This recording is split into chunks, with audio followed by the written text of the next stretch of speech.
All right, welcome back to Most Imaginative Bartender. We're still talking about creativity and hopefully inspiring you at home with a lot of different stories. Absolutely, Ryan. We're gonna show you videos of the 12 most imaginative bartenders. We're gonna have a deeper look into their creativities and their passions. And today we're gonna check in on Nik Zoylinos. Also known as Nik the Greek. Nik the Greek. And if you've ever met him, you immediately know his creative outlet. He's all about acting, improv, larger than life, right? Absolutely. And you also saw that during the competition, the way how he was behind the stage and the way how he's speaking, his body language is so charismatic and everyone is just listening to him. That's it. And if you ever get a chance to see him behind the bar, he controls the room. It's beautiful. Well, let's see what he's got for us today. Well, let's do it. Let's do it.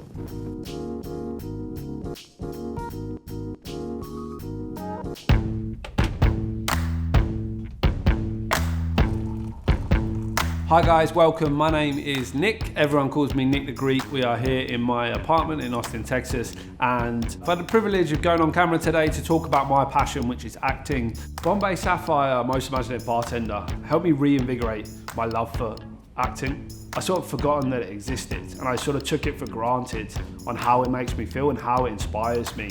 I got into acting because of bartending. I worked at a bar in Melbourne, Australia, and it had a mezzanine. It was actually an old theatre. The back bar was the stage and it was really beautiful and it was very romantic, and it sort of really educated me in a way that bartending is entertaining, bartending is acting. So what we're going to talk about today and how I've improved my life and my sort of mental health is filming myself.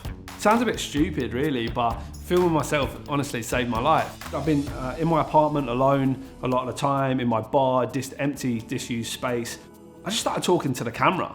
I use it as a way to express how I'm feeling. It's about, for me, feeling comfortable, right? You have to feel comfortable in your own skin. And what that sort of opened up for me is learning, one, what my own voice sounds like.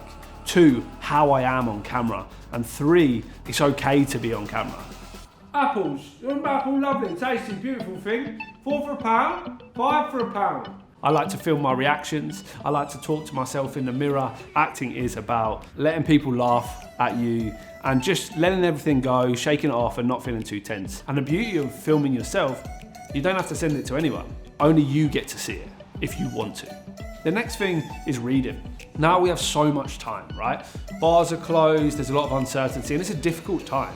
Reading and following the words of the page helped me handle the high highs and the low lows that I've been feeling through the pandemic. So if you've got a play that you're reading, film yourself reading it. Film yourself in a funny scenario. What I've been doing is thinking of a scene that you live every day, and I think about the conversation that I'd be having with the driver, with the barista. If you embody that, it's just normal life. And that's what acting is. You're playing the normal life, you're playing the real life of the character.